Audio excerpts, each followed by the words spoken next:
As the decade counter ticked over onto the 1960s and fashion houses everywhere were experimenting with colours and flowers and things, Ford of America had a vision that the everyman or woman could afford a sports car. It had to seat 4 people, it had to have bucket seats, and it had to have a floor-mounted shifter. That means gear stick. So broadly, this reborn Mustang still lives that dream.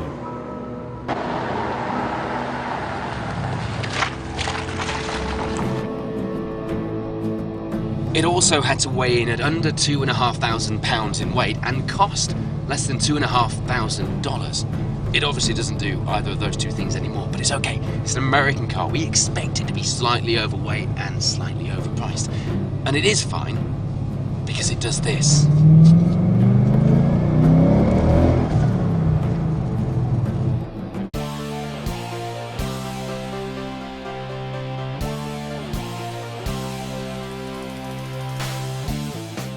Almost a decade after the Mustang came, a muscle car for British roads, an RS badged Escort with a far simpler brief.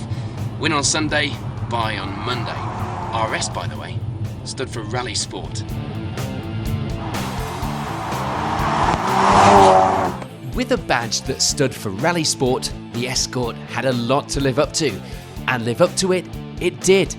But by the time the Escort had handed the RS baton over to the Focus, we were a fair way from those rally routes. The current crop of rally cars had more in common with the Escort Cosworth than they did with the RS Focus.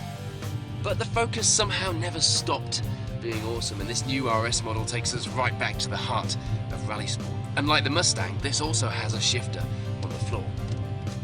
Gear stick.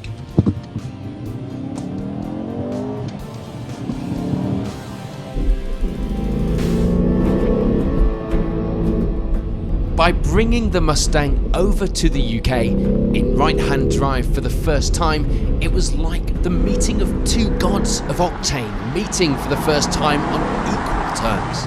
Ford has crossed the streams with these two new models, and with a supercharged, poetically speaking, World Rally Championship campaign with the Fiesta and the Le Mans Ford GT reincarnation Halo project. Yeah, I have to say, it's like all these motoring worlds are colliding for Ford. It really is like motoring destiny. It all got very theatre in here though, so roll with some voiceover. Staying true to the original plan is not only important for the Mustang story, it's also important for sales. The original pony car was designed for the real world, just like this new generation car. It'll do 0 to 60 in under 5 seconds, as long as you don't enlist the help of the line lock button. And it will return a claimed 35 mpg. All this with fairly practical back seats. This is a real-world supercar that makes all the right noises at all the right times.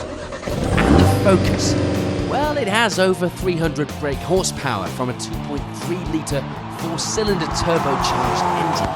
And that's bolted to a revolutionary new all-wheel drive transmission system which vectors the torque and frankly bends the mind.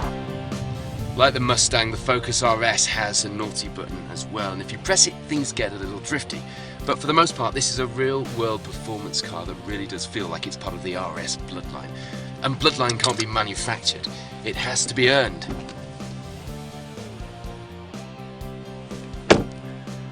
Ford got serious with this new generation of performance models.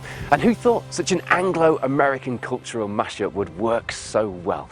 Less likely still is that such an unlikely brotherhood would retain its sense of humour. You see, under this bonnet is a 2.3-litre turbocharged 350 brake horsepower engine called an EcoBoost. Eco? Really?